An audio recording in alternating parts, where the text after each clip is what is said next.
Calcutta India سے محمد جمیل صاحب نے یہ سوال پوچھا ہے کہ کیا اذان کے وقت بات کرنے سے مرتے وقت کلمہ نصیب نہیں ہوتا؟ کیا یہ بات صحیح ہے؟ یاد رکھیں، ایسی کوئی بات شریعت میں نہیں ہے کہ اذان کے وقت بات کرنے سے مرتے وقت کلمہ نصیب نہیں ہوگا، یا خاتمہ ایمان پر نہیں ہوگا، یا اس کو کوئی بہت بڑا جرم یا حرام یا ناجائز کہا گیا ہو۔ ایسی کوئی بات شریعت کے اندر موجود نہیں ہے۔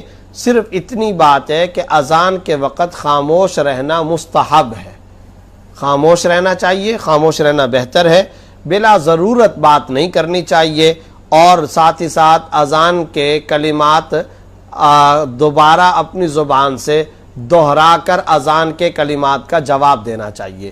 یہ ایک مسنون عمل ہے اور اسے اختیار کرنا چاہیے، باقی کلمہ نصیب نہ ہونے کی بات درست نہیں ہے۔ ساتھ ہی ساتھ یہ بات ذہن میں رکھیں، اذان کا جواب دینا چاہیے، اور اذان کے بعد جو دعا مسنون ہے، اللہم رب ھذہ الدعوۃ التامہ والصلاۃ القائمہ الی آخری، اس دعا کا غیر معمولی طور پر اہتمام کرنا چاہیے۔ سرکار دو عالم صلی اللہ علیہ وسلم نے ساری زندگی ہمارے لیے مانگا، ہم آپ صلی اللہ علیہ وسلم کی خدمت میں کوئی تحفہ پیش کرنے کی اوقات ہی نہیں رکھتے، ہمارے اندر کوئی استعداد و صلاحیت ہی نہیں ہے۔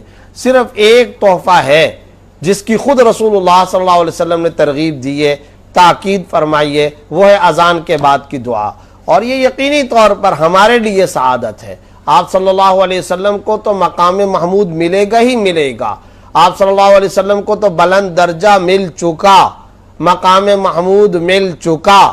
آپ صلی اللہ علیہ وسلم کو اللہ رب العزت نے اپنے بعد سب سے اونچا، سب سے بڑا مقام، منصب اور درجہ اور مرتبہ عطا فرما دیا۔ میں اور آپ اگر دعا کریں گے تو یہ خود ہمارے لیے سعادت کا موقع ہے، یہ خود ہمارے لیے مسرت کا موقع ہوگا۔ اس لیے اذان کا جواب دینا چاہیے، اذان کو سننا چاہیے، اذان کے دوران بلا ضرورت بات نہیں کرنی چاہیے، اور اذان کے بعد کی مسنون دعا کا ضرور اہتمام کرنا چاہیے۔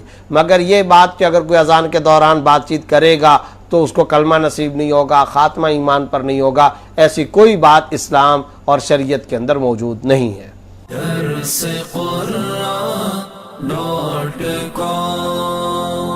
www.darsequran.com